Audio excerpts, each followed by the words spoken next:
क्या बात है बेटा, तबीयत को क्या हुआ इस तरह अचानक ड्राइवर को भेजने का बोल दिया? अगर तबीयत ठीक नहीं थी तो रेस्ट करती ना, और अगर कोई ज़रूरी काम था तो तुम ड्राइवर के साथ चली जाती। जफ़र साहब ऑफिस से जल्दी फारिग होते माया के लिए मुतफ़िक्र घर लौट आए। माया को कमरे में लेटे देख उसकी जान ही बढ़े। माया का सर अपनी गोद में रखते वो शफकत से बोले, मैं ठीक हूँ बाबा, आप परेशान ना हो। माया बमुश्किल बोल पाई थी। उसका गला खराशों से भर चुका था, जिसके बाइस बोलने में इंतहाई मुश्किल का सामना हो रहा था। तुम्हारे गले को क्या हुआ है माया? अभी सुबह तक तो ठीक था, ठंडा पानी पीने की वजह से खराब हो गया। माया अपनी आंखों की नमी छुपाने के लिए आंखें बंद करते बोली। आवाज़ में आंसुओं की आमेजिश वाज़ेह थी। माया, तुम अपना बिल्कुल भी ख्याल नहीं रखती। अब मैं तुमसे नाराज़ हो जाऊंगा अगर आइंदा अपना ख्याल ना रखा तो। और मैं देख रहा हूँ तुम दिन ब दिन खामोश और चिड़चिड़ी होती जा रही हो। अगर कोई मसला है तो अपने पापा से शेयर करो बेटा। जफ़र खान नरमी से बोलते माया के बालों में उंगलियां चलाते बोले।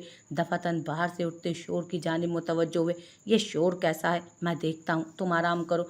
जफ़र साहब माया पर कंबल सेट करते लाइट ऑफ करते कमरे से निकल गए। माया आंखें मूंदे चंद घंटे पहले होने वाले वाक़ये के बारे में सोचने लगी। अभी से छोड़ दूँ? अभी तो आगाज़ है मेरी जान। अभी तो तुम्हें अपनी मौत को और करीब से देखना होगा।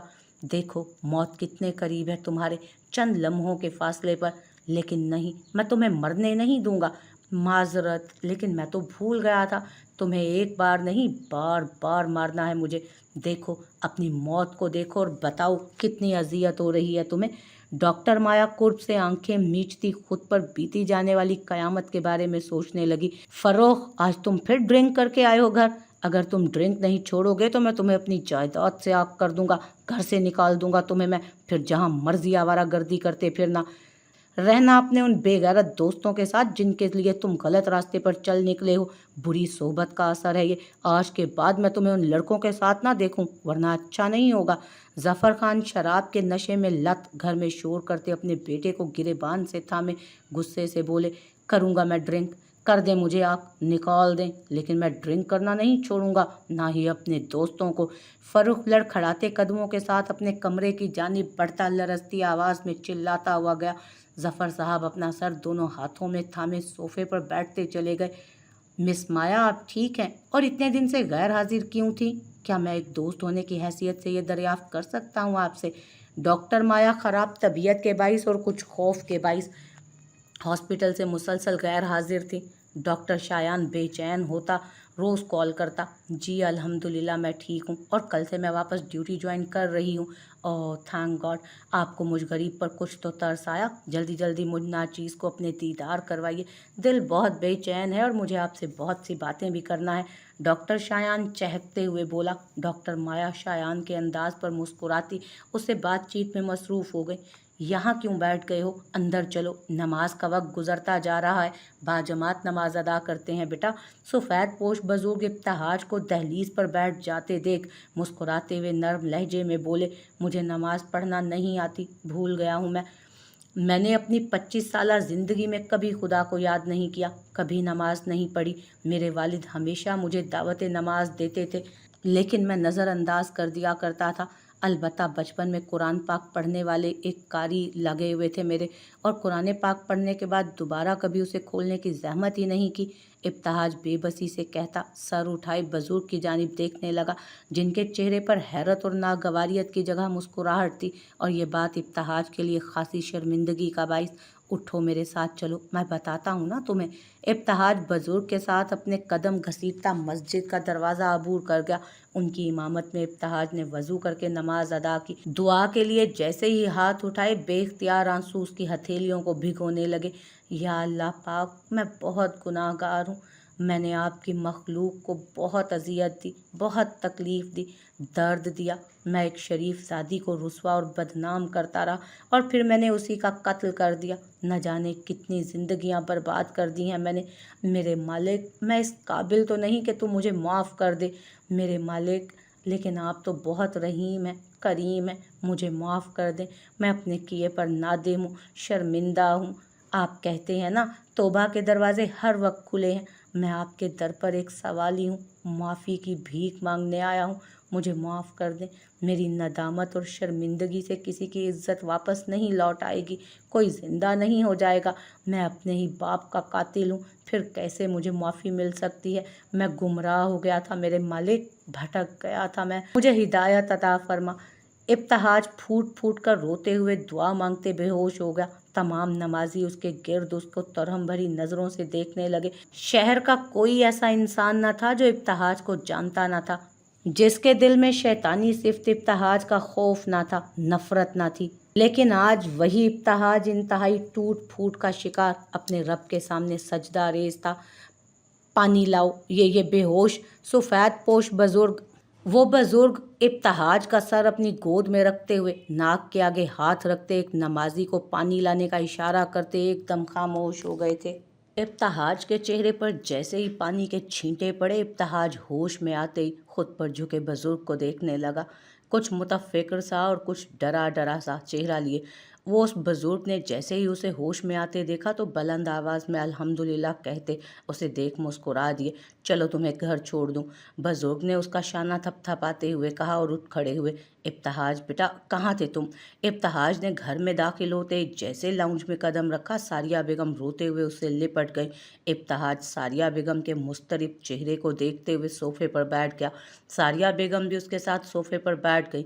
ابتہاج ان کے کندھے پر سر ٹکائے آنکھیں بند کیے خاموش بیٹھا رہا۔ میں تمہارے لیے ناشتہ بنا کر لاتی ہوں، تم فریش ہو کر چینج کر کے نیچے آ جاؤ، ابھی کلخانی کے لیے لوگ جمع ہو جائیں گے۔ ساریہ بیگم اپنے آنسو صاف کرتی کچن کی جانب بڑھ گئی، جس ابتہاج کی آواز پورے گھر میں سناٹا بکھیر دیتی تھی۔ ملازم جسے دیکھتے ہی ڈر سے کانپنے لگتے تھے، جس کا روب اور جلال دیکھنے کے قابل تھا، آج وہی ابتہاج بالکل خاموش تھا، نادم، ٹوٹا ہوا، بکھرے بال، رف حلیے میں، اعصابی توڑ پھوڑ کا شکار۔ ساریہ بیگم آنکھیں موندے صوفے کی پشت سے ٹیک لگائے، آنکھوں کے کناروں پر چمکتے آنسو لیے ابتہاج کو یکٹک دیکھے گئیں۔ ابتہاج میری جان، ایسے بیٹھنے سے کچھ نہیں ہوگا، جاؤ فریش ہو کر چینج کر کے جلدی نیچے آؤ، ناشتہ ٹھنڈا ہو جائے گا۔ ساریہ بیگم ابتہاج کے گھنے سیاہ بالوں میں ہاتھ پھیرتے بولی۔ ابتہاج خاموشی سے اٹھ کر اپنے کمرے کی جانب چل دیا۔ ہادی، میں کل سے محسوس کر رہی ہوں تم دونوں خاموش ہو، ایک دوسرے سے بات بھی نہیں کر رہے، آخر مسئلہ کیا ہے؟ کوئی مجھے کچھ بتانا مناسب سمجھے گا؟ ناشتے کی میز پر پھیلی غیر معمولی خاموشی ڈاکٹر زویا کو متفکر کر گئی تھی۔ ہادی کا منہ کی طرف جاتا نوالا وہیں رک گیا۔ ہادی فوک پلیٹ میں پٹکتا ڈاکٹر زویا کی جانب دیکھنے لگا۔ کیا ہوگا مجھے مما؟ ٹھیک ہوں میں، کچھ نہیں ہوا، تنگ آ گیا ہوں میں آپ کے بار بار کے ایک ہی سوال سے۔ ہادی کرسی کی پشت سے اپنا کوٹ اٹھائے ایک اچٹتی نظر صاحبہ پر ڈالتا تیزی سے باہر نکل گیا۔ ڈاکٹر زویا منہ کھولے ہادی کی پشت گھورنے لگیں۔ صاحبہ کا منہ میں رکھا نوالا حلق سے اتارنا اسے مشکل ہو رہا تھا۔ یہ ہادی کو کیا ہو گیا ہے؟ پہلے تو کبھی اس طرح سے بات نہیں کی، نہ ہی اتنا خاموش ہوا ہے، یہ تو ہر وقت ہنستا مسکراتا ہے، لیکن اب صاحبہ تمہیں پتہ ہے کچھ کیا ہوا ہے؟ ڈاکٹر زویا متفکر ہوتی صاحبہ کو دیکھنے لگی۔ صاحبہ جوس کا گلاس لبوں سے ہٹاتے نفی میں سر ہلاتی ٹیبل سے اٹھ گئی۔ کہاں جا رہے ہو ابتہاج؟ ناشتہ تو کر لو بیٹا۔ ابتہاج چینج کر کے باہر کی جانب بڑھا۔ ساریہ بیگم کی آواز پر اسے رکنا پڑا۔ امامہ کے گھر؟ ابتہاج اپنے خشک ہونٹوں پر لب پھرتا بولا۔ کون امامہ؟ ساریہ بیگم ابتہاج کی جانب سوالیہ نگاہوں سے دیکھنے لگیں۔ ابتہاج کا جھکا سر مزید جھک گیا، لیکن ہونٹ خاموش تھے، آنکھوں میں نمی ابھر آئی۔ امامہ نعمان، جس لڑکی کی زندگی ایک درندے نے برباد کر دی، کل میں نے گاڑی سے اس کا ایکسیڈنٹ کر دیا تھا، بہت بری طرح سے اپنی گاڑی کے نیچے کچل دیا تھا میں نے اس کو، پتہ نہیں وہ کیسی ہوگی۔ ابتہاج اپنی بھررائی ہوئی آواز میں گویا ہوا۔ ساریہ بیگم ندامت سے جھکے ابتہاج کے چہرے کو دیکھے گئی۔ ٹھیک ہے، جلدی واپس آ جانا۔ ابتہاج اس بات میں سر ہلاتا چلا گیا۔ امامہ، ابتہاج کی گاڑی جیسے ہی امامہ کے گھر کے گیٹ کے سامنے رکی، کھلے صحن میں بچھی دریوں کے درمیان پرسانے حال بیٹھی ارسلہ بیگم پر نظر پڑتے ابتہاج کی آنکھوں سے آنسوؤں کی لڑیاں لگ گئیں، ہونٹوں سے نکلتی آہ ابتہاج کا سینہ چیر گئی۔ بھائی صاحب گاڑی آگے کیجیے، راستہ چھوڑ دیں۔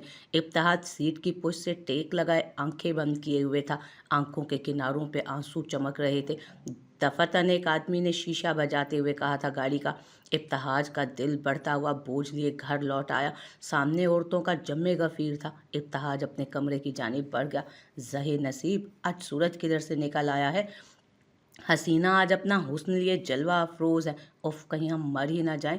डॉक्टर माया ने जैसे ही हॉस्पिटल में कदम रखा, डॉक्टर शायान से सामना होते ही शायान लोगों के हजूम को मद्देनजर रखते चहक कर सरगोशी के से अंदाज में बोला, मुझे लगता है अभी हम ऑन ड्यूटी हैं, हमें ड्यूटी पर ध्यान देना चाहिए ज़्यादा।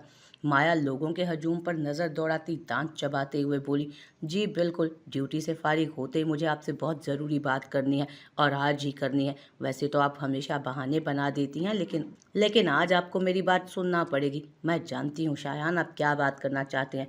औरत की हिस्स इस मामले में बहुत तेज होती है। किस निगाह में उसके लिए उल्फत है और किस में हक़ारत, वो सब जानती है। डॉक्टर माया दिल में सोचती ज़ेरे लब मुस्कुरा दी। ठीक है, मैं ड्यूटी के बाद मिलती हूँ आपको, अल्लाह हाफ़िज़। डॉक्टर माया कहते हुए आगे बढ़ गई।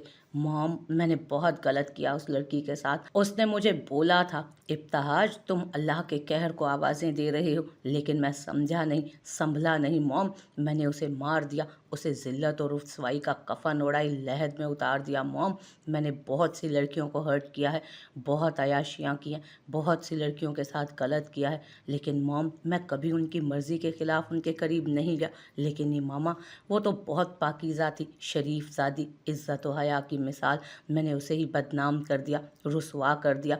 वो रो रही थी, बहुत रो रही थी, बहुत मिन्नत समाजत की थी उसने, हाथ जोड़े थे, मेरे पाँव में गिर गई थी, लेकिन अपनी इज़्ज़त व इस्मत की चादर मैली होने नहीं दी उसने। खुद को मेरे हवाले नहीं किया, लेकिन लोगों की गलत निगाहों का मरकज़ बन गई, गुनाहगार बदकिरदार बन गई, सिर्फ मेरी वजह से। और फिर इतना गलत करने के बाद, उसकी ज़िंदगी बर्बाद करने के बाद मैंने मार दिया उसे। मॉम, मैंने उसे मार दिया। मैं इस बोझ के साथ कैसे जीऊँगा? मैं भी मरना चाहता हूँ। काश वो अपने साथ मुझे भी ले जाती, मैं भी मर जाता। सारिया बेगम इब्तिहाज को वापस आते देखकर उसके पीछे लपकी, लेकिन इब्तिहाज सारिया बेगम से लिपटे फूट फूट कर रोने लगा। सारिया बेगम को उसे संभालना मुश्किल हो रहा था। इब्तिहाज मेरी जान, खामोश हो जाओ, सब्र करो, बेशक अल्लाह सब्र करने वालों के साथ है। सारिया बेगम नर्म लहजे में उसे समझाने की कोशिश करने लगी, लेकिन मॉम कैसे कैसे वो मेरा साथ देंगे, क्यों देंगे आखिर? मैंने उसके बंदों को इतना दुख दिया है और आप कहती हैं मैं सब्र करूं। कैसे कर लूं सब्र मॉम? मुझसे सब्र नहीं हो रहा। मेरा दिल दर्द और अजियत और पछतावे से फट रहा है मॉम। मैं एक लम्हे के लिए भी इमामा के अल्फाज भूल नहीं पा रहा। उसने मुझे बोला था कि मैं पछताऊंगा, मैं पछताऊंगा, फिर मेरे हाथ पछतावे के सिवा कुछ ना होगा। और देखें, आज मेरे हाथ खाली हैं, मेरे पास कुछ नहीं रहा सिवाय पछतावे के। अजियत है, बेसकूनी है मॉम।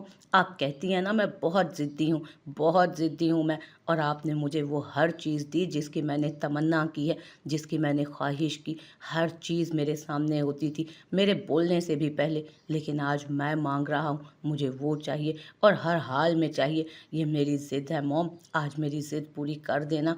मैं वादा करता हूँ मैं फिर कभी कोई चीज़ आपसे नहीं मांगूंगा। बस एक बार आप मुझे इमामा दे दें, मुझे इमामा वापस ला दें मॉम। बस एक बार प्लीज़, मुझे इमामा चाहिए, मुझे वो दे दें। मुझे कुछ नहीं चाहिए, किसी चीज़ की तमन्ना नहीं। मैं उससे माफ़ी मांगूंगा किसी भी तरह। फिर डैड भी मुझे माफ़ कर देंगे, मैं अपनी जान दे दूंगा, मैं उसके पाँव पकड़ लूँगा मॉम। मैं हर काम करने को तैयार हूँ, लेकिन मुझे एक बार इमामा से सिर्फ एक बार मुझे इमामा से मिलवा दें मॉम, इमामा। इब्तिहाज चीख चीख कर कहता सारिया बेगम को शानों से पकड़े झंझोड़ने लगा। अगले ही लम्हे इब्तिहाज सर पकड़े ज़मीन पर गिर गया। सारिया बेगम चिल्लाते हुए इब्तिहाज के बेजान वजूद पर झुकी। उठो इब्तिहाज, पानी लेकर आओ रोमा। सारिया बेगम मुलाजमा को आवाज़ देती इब्तिहाज का सर अपनी गोद में रखे, उसका चेहरा थपथपाने लगी। इब्तिहाज उठो, क्या हो गया है बेटा? सारिया बेगम इब्तिहाज के चेहरे पर पानी के छींटे मारते बोली, जबकि इब्तिहाज के वजूद में कोई हरकत ना हुई। डॉक्टर को फ़ोन करो जल्दी। अच्छा बेगम साहिबा, मैं करती हूँ। मुलाजमा अपनी चादर का पल्लू सर पर दरुस करते बोली, क्या हुआ है डॉक्टर साहब मेरे बेटे को? डॉक्टर इब्तिहाज का चेकअप करते जैसे ही सीधा हुआ, सारिया बेगम मुतफिक्र होती तेज़ी से पूछने लगी, ये किसी गहरे सदमे के ज़ेरे असर हैं, इन्हें हर किस्म की परेशानी से दूर रखा जाए, वरना इसके असरात बहुत भयानक भी हो सकते हैं। बहरहाल मैंने कुछ वक्ती तौर पर अद्वियात लिख दी हैं, सकूना और इंजेक्शन भी दे दिया है इन्हें। अभी इन्हें आराम की ज़रूरत है और तमाम अद्वियात वक्त पर देते रहिएगा। याद रहे, कोई भी परेशानी इनकी सेहत के लिए अच्छी नहीं होगी। शुक्रिया, खुदा हाफिज। डॉक्टर सारिया बेगम को तफसीलात बताते कागज़ उनकी तरफ बढ़ाते कमरे से निकल गया। सारिया बेगम एक अफसुर्दा नज़र इब्तिहाज पर डालकर लाइट्स ऑफ करती लाउंज की तरफ बढ़ गईं। तुम लोगों ने खुद अपने लिए ज़िल्लत और रुसवाई का सामान तैयार किया है। आज हर बाजार, हर गली में तुम्हारी इज्जत, तुम्हारी बहन नंगे सर जलील करूँगा। मैं उस लड़की को इतनी अजियत, इतना दर्द दूंगा कि वो मौत मांगेगी, लेकिन उसे मौत भी नसीब ना होगी। मैं कहती हूँ अपने नापाक कदम रोक लो, वरना बहुत पछताओगे इब्तिहाज खान। पछतावा? और इब्तिहाज खान को? इब्तिहाज जैसे जैसे होश की दुनिया में वापस आ रहा था, इमामा के अल्फाज उसके जहन पर हथौड़े की मानित बरस रहे थे। इब्तिहाज छत पर लगे पंखे को घूरने लगा। हाकिम खान और इमामा की बातें याद करता साकित नज़रों से छत को घूरने लगा। इमामा, डैड। इब्तिहाज ज़ेरे लब बुड़बुड़ाया था। दिन की रोशनी होने के बावजूद कमरा अंधेरे में डूबा हुआ था, लेकिन बाहर उठते कदमों का शोर था। लोगों की बातों की हल्की हल्की आवाज़ें इब्तिहाज के कमरे में भी आ रही थी। इब्तिहाज, उठ गए बेटा? चलो जल्दी से फ्रेश होके आ जाओ, खाना खा लो, सुबह भी कुछ नहीं खाया तुमने। काफ़ी वक्त गुजरने के बाद दरवाज़ा खुलने की आवाज़ पर इब्तिहाज ने गर्दन मोड़ कर देखा। सारिया बेगम हैंडल पर हाथ रखे कमरे में झांक रही थी। इब्तिहाज को जागता देख वो आगे बढ़ाई। भूख नहीं है मॉम, लाइट्स ऑफ कर दे, वहशत हो रही है मुझे। सारिया बेगम आगे बढ़ती लाइट ऑन करती इब्तिहाज के करीब हुई, लेकिन इब्तिहाज आंखों पर बाजू रखता रुंधी हुई आवाज़ में बोला, इब्तिहाज, कमरे में पड़े रहने से और भूखे रहने से कुछ नहीं होगा बेटा, उठो जल्दी से, वरना मैं भी खाना नहीं खाऊंगी। सारिया बेगम इब्तिहाज के चेहरे से बाजू हटाती नरमी से बोली थी। इब्तिहाज चुपचाप उठता अटैच बाथरूम में घुस गया और सारिया बेगम कमरे से बाहर चली गई। हादी बेटा बताओ क्या बात है, अपनी मामा को नहीं बताओगे? डॉक्टर जोया डिनर के बाद हादी के कमरे में बैठी उससे इस्तफसार करने लगी। मुझे क्या होगा मॉम, मैं ठीक हूँ, पहले जैसा बिल्कुल फिट फाट हूँ मैं, आपको ऐसे वहम पड़ा है। हादी चेहरे पर ज़बरदस्ती मुस्कुराहट लाते बोला, अपनी मामा से भी झूठ बोलोगे? तुम्हें मेरी कसम, बताओ क्या हुआ है, इतना खामोश क्यों हो और चिड़चिड़े भी होते जा रहे हो? डॉक्टर जोया हादी का हाथ पकड़े उसके सर पर हाथ रखते हुए बोली, मामा, मैं साहिबा से मोहब्बत करता हूँ। हादी नज़रें चुराता बोला, जानती हूँ मैं। साहिब डॉक्टर जोया मुस्कुराते हुए बोली, लेकिन आपको कैसे मालूम? साहिबा ने बताया आपको? नहीं, मुझे उसने नहीं बताया। डॉक्टर जोया नफ़ी में सर हिलाते बोली, फिर? हादी आंखें सुकेड़े सवालिया नज़रों से देखने लगा। तुम्हारे चेहरे ने, तुम्हारी आंखों ने, तुम्हारे चेहरे पर फैलने वाली मुस्कुराहट ने। हादी उनकी मन तक ना समझते आंखों में हैरत लिए उन्हें देखे गया। मोहब्बत जब दिलों पर नाजिल होती है तो दिल की सरजमीन पर हर तरफ बहार का मौसम छा जाता है। दिलों पर नाजिल होने वाले जज्बों के आसार चेहरों पर वाजे होने लगते हैं। मुस्कुराहट गहरी और ज़ुमाइनी हो जाती है। महबूबे मन को सामने देख दिल काबू में नहीं रहता, नज़रें बगावत करने लगती हैं। और तुम बागी हो चुके हो हादी। तुम्हारी नज़रों में उसके लिए बहुत से पैगामात होते हैं जो सिर्फ वही पढ़ सकती है। उसे देखते ही तुम्हारे चेहरे पर गहरी होती मुस्कुराहट तुम्हारे दिल का पता देती है। तुम समझते हो तुम अपनी मोहब्बत दिल में छुपा कर बैठे हो, लेकिन मोहब्बत वो जज्बा है जिसे जितना दबाओगे उतना ही जाहिर होगा। मोहब्बत तो तुम मुझसे करते हो, मुझे मालूम है, लेकिन अब परेशान क्यों हो और खामोश भी? डॉक्टर जोया हादी के बालों में उंगलियां चलाते हुए बोली। जवाबन हादी 2 दिन पहले हुई गुफ्तगू डॉक्टर जोया के गोश गुजार कर गया। डॉक्टर जोया एक गहरा सांस हवा के सपुर्द करती हादी की बंद आंखों को देखने लगी, जिसके किनारों पर सफ़ेद मोती चमक रहे थे। मैं साहिबा को मना लूँगी, तुम परेशान मत हो। लेकिन मामा, मैं ज़बरदस्ती उस पर मुसल्लत नहीं होना चाहता। आखिर उसकी ज़िंदगी है, उसे जीने का हक है, वो अपनी मर्ज़ी और पसंद में आज़ाद है। उसकी खुशी और मर्ज़ी सबसे अव्वल है। अगर उसे एतराज़ महज एक लावारिस लड़की होने पर था तो अब वो लावारिस नहीं, हमारी ज़िम्मेदारी है। अल्लाह ने उसकी ज़िम्मेदारी हमें सौंपी है, अब हम उसकी फ़ैमिली हैं। और अगर वो किसी और को पसंद करती हुई तो मैं बखुशी उसका निकाह उसकी पसंद और मर्ज़ी से करवा दूंगा। और अगर उसे कोई पसंद ना हुआ तो उसके इतराज़ात बेबुनियाद हैं, मैं उसे समझाऊंगी। आखिर उसकी शादी भी तो मुझे ही करनी है ना। और अगर मेरी आंखों के सामने मेरे दोनों बच्चे रहेंगे तो इससे बढ़कर मेरे लिए और क्या बात हो सकती है? डॉक्टर जोया हादी को नरमी से समझाते हुए उठ खड़ी हुई। साहिबा, हादी ने तुम्हें प्रपोज किया था और तुमने मना कर दिया बेटा। क्या तुम किसी और को पसंद करती हो? डॉक्टर जोया साहिबा के कमरे में दाखिल होते उसके बेड पर बैठते हुए बोली, नहीं मामा, मैं किसी में इंटरेस्टेड नहीं हूँ। साहिबा डॉक्टर जोया की ख्वाहिश पर उन्हें हादी की तरह मामा कहती थी और उस वक्त भी वो कुछ गड़बड़ाई हुई बोली, तो फिर तुम्हें क्या एतराज़ है? देखो बेटा, अगर कोई भी मसला है तो तुम मुझे बताओ। तुम्हारा फैसला, तुम्हारी खुशी मेरे लिए अहम है। तुम बिना किसी दबाव के अपनी मर्जी से मुझे आगाह कर सकती हो। मैं एक बुरी लड़की हूँ जिसका माजी बहुत भयानक है, जिसके औराक के अजीज पर दर्ज कहानी बहुत पुरअसरार है। मेरी ज़िंदगी दुखों का बसेरा है और मैं नहीं चाहती कि मैं अपने दुख किसी और की ज़िंदगी में शामिल करूँ। साहिबा सर झुकाए अपने नाखूनों के साथ खेलते हुए बोली, वो माजी था बेटा, ये हाल है और तुम अपने माजी को भूलकर अपने हाल को बेहतरीन बनाओ। अपने माजी पर आंसू बहाने से बेहतर है कि अपने हाल को बेहतर करके उस पर खुश हुआ जाए। अपने मुस्तकबिल को बेहतर बनाने की कोशिश करो। आंसू बहाने से, रोने से, पछताने से माजी बेहतर तो नहीं होगा ना, क्योंकि वो गुजर चुका है और कभी लौट कर नहीं आएगा। इसलिए अपने हाल को बेहतर बनाओ ताकि जब हमारा हाल हमारा माजी बन जाए तो हमें कोई गिल्ट ना हो। डॉक्टर जोया साहिबा को नरमी से कायल करने की कोशिश करने लगी। साहिबा बगौर उनके हिलते होंठ देखती उनके एक एक लफ्ज़ को गौर से सुन रही थी। तुम अपनी नादानी में दो दिल उजाड़ रही हो बेटा, एक अपना और एक हाथी का। मोहब्बत एक ही बार अपनी पूरी आन से दिल पर उतरती है और तुम मोहब्बत को बेदर्दी से कुचल रही हो, अपने दिल के दरवाजे बंद कर रही हो। मोहब्बत बार बार दस्तक नहीं देती साहिबा, फैसला तुम्हारे हाथ में है। अपने दिल को आज़ाद करके सोचना और फैसला लेना। मैं तुम्हारे फैसले की मुंतज़िर रहूँगी। तुम पे किसी किस्म की कोई ज़ोर ज़बरदस्ती नहीं है। तुम्हारा हर फैसला हमें बखुशी कबूल होगा। डॉक्टर जोया कहती कमरे से निकल गई। साहिबा साकित बैठी उनकी बातों में उलझ गई।